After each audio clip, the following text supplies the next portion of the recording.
안녕하세요. 네. 이틀이 지났는데 같은 옷이죠? 네. 일주일치를 한꺼번에 하느라 그렇습니다. 오늘은 두 번째, 제자도, 부제는 하나님 없이 하나님과 함께 라는 부제가 달려 있습니다.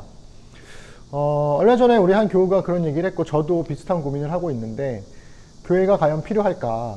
우리의 신앙은 괜찮은가? 이런 질문들을 계속 던져가면서 한 주 한 주를 지나고 있습니다. 그러면서 제가 한 교우와 또 다른 교우와 이야기를 하던 와중에 제 스스로에게 아직 완벽한 최종적인 답까지는 아니지만 그래도 잠깐의 깨달음으로 얻었던 것은 이런 거였어요.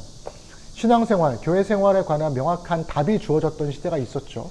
과거에 우리 교회 생활할 때 그 열정적인 청년의 심장을 가지고 주일 성수하는 거, 11조 하는 거, 교회에서 각종 봉사하는 거, 성가대, 교사 이런 것들을 하는 거, 해외 선교를 하고, 그 다음에 교회 건축에 참여하고, 뭐 이런 것들이 있었습니다. 그러니까 교회를 위해서 혹은 교회 교우들을 위해서, 그리고 교회 안에 존재하는 가난한 사람들을 위해서 명확한 답이 주어졌었죠. 목사님들은 이렇게 해야, 목사의 말에 순종해야, 그래서 교회에 봉사를 해야 하나님의 그리스도인다운 삶을 살 수 있다. 뭐 이렇게 이야기를 하고 있었는데요.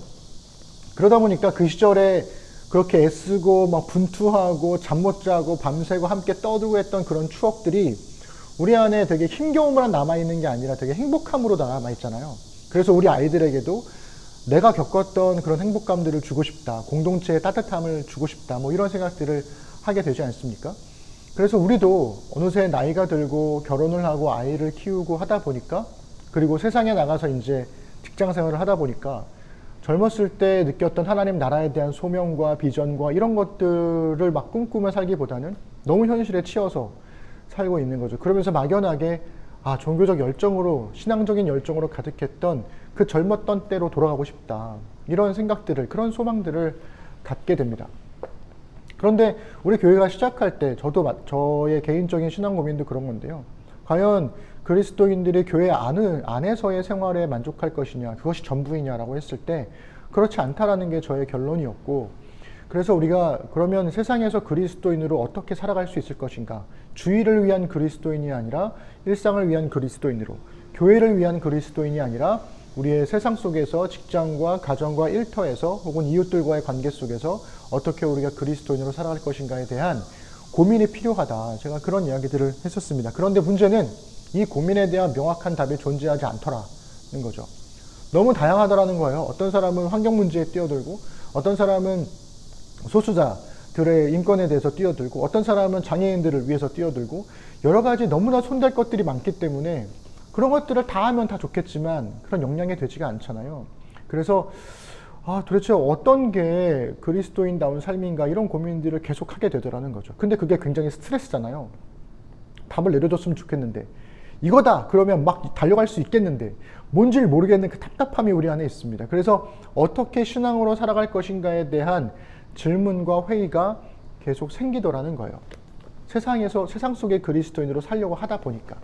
근데 저는 그런 고민이 맞다고 생각해요. 우리 세대에 처음 시작하게 된 일이고, 물론 이전 세대에도 있었겠지만 우리가 신앙을 겪어온 과정 가운데에서 처음 겪는 일이잖아요. 그러니까 시행착오도 하고 어디로 이게 맞는 건가 싶기도 하고, 이런 고민들이 자연스러운 게 아닌가라는 생각을 하면서 물어 그리고 흔들리면서 맞나 싶으면 달려보고 아닌가 싶으면 또 돌아서 보고, 뭐 그렇게 되는 게 아닌가. 하여튼 뭐 저는 그런 생각을 하게 되었습니다. 그러면서 이제 이 정한혁 선생님은 2장의 제자도에서 디트리 보네퍼의 이야기를 가지고 옵니다.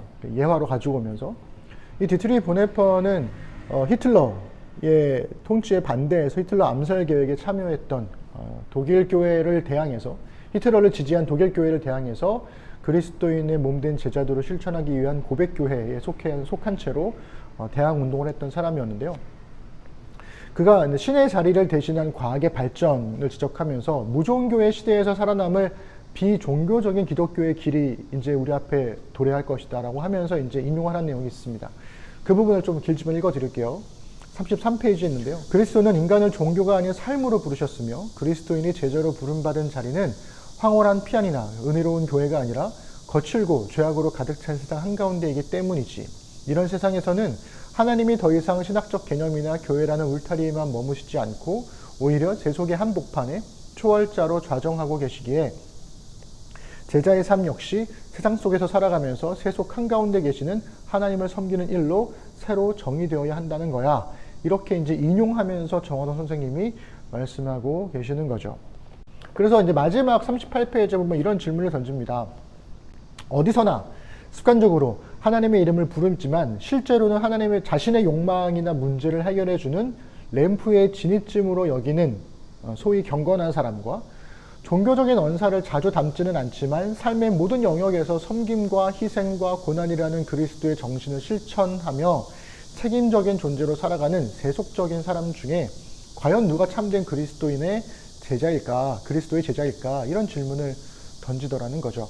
너무 극단적인 비교일 수도 있겠지만 이런 질문이 우리에게도 적용되지 않을까. 그래서 제자로 산다는 것이 무엇일까?